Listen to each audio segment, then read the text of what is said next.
Hello, I'm Nick. In this video I will show you how to use Codex plugin in Claude Code.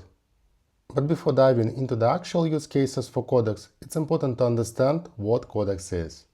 Codex is AI coding agent developed by OpenAI that can write, fix and understand code based on natural language instructions. It works really well as a virtual software engineer, can handle tasks such as coding new features, debugging and even creating pull requests automatically. Now that you know what Codex is, the question is why to use it in Claude Code, because Claude Code is powered by Claude AI agents. In order to answer this question, we need to compare Claude AI model and GPT 5.4, which powers Codex. At the first glance, both models look similar. But if we zoom in, we will see that GPT 5.4 performs much better at SWE Bench Pro test.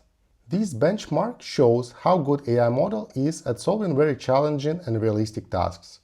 Because GPT 5.4 leads in this benchmark, it means it performs better on complex engineering problems, such as code analysis.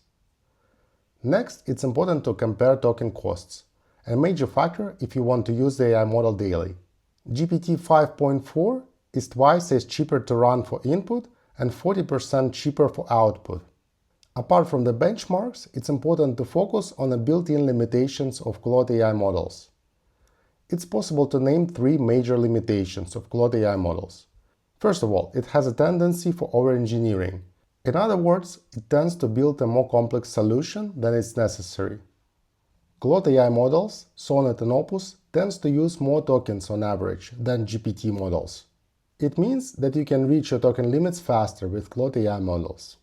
Finally, Claude can miss edge cases when producing a solution. When it happens, the solution that Claude produces might be half-baked, and you will need to go through a few rounds of refinement with AI to get it right. Now that you know the reason to use Codex, you might wonder when to use it. Considering the advantages of GPT 5.4, I typically use Codex for code review of my projects. Codex truly shines at complex solution analysis. So I hire it as a validator for the code that Claude produces. And Codex offers two review methods. First one is review. This command runs a normal Codex review for your current project. It works best for uncommitted changes, such as new code you want to validate before pushing it to Git. Second is adversarial review. This is an advanced review that not only validates the source code, but also questions the chosen implementation and design decisions.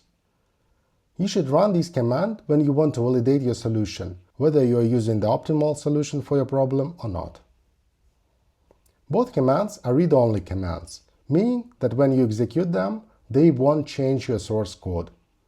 Now let me show you how to install, configure and use Codex in Claude Code. The installation process is straightforward. First, add OpenAI Marketplace in Claude Code. Second, install the Codex plugin. Install the plugin for you, first option, if you want to use it in all your projects. Reload the plugins in your current Claude Code session after the installation. And finally, you can set up Codex by connecting to your ChatGPT account. Type Codex Setup to do that. The good news, it's possible to use free ChatGPT account for Codex. Once you submit this command, Claude will open a browser window for you to sign into your ChatGPT account. And once you do it, you will be ready to use Codex in Claude Code. You can type /Codex and you will see a list of methods you can use. If you want to know whether Codex is doing something in the background, you can type this command. It will show you the status of the last few jobs, including the latest one that is currently running. Now let's review our project. For my test, I will use a simple React and Tailwind CSS project. It's a landing page for SaaS service called Roxy. And the actual page looks like this. It was coded by Claude. And now we will use Codex to review it. To do that, I will type a command, Codex review. You can see that git status is the first operation that this command tries to perform. In order to run the code review, you will need to have a Git initialized in your project. If Git is not initialized in your project, like in my example, the review task will be aborted, and you will be asked to initialize Git before running a review.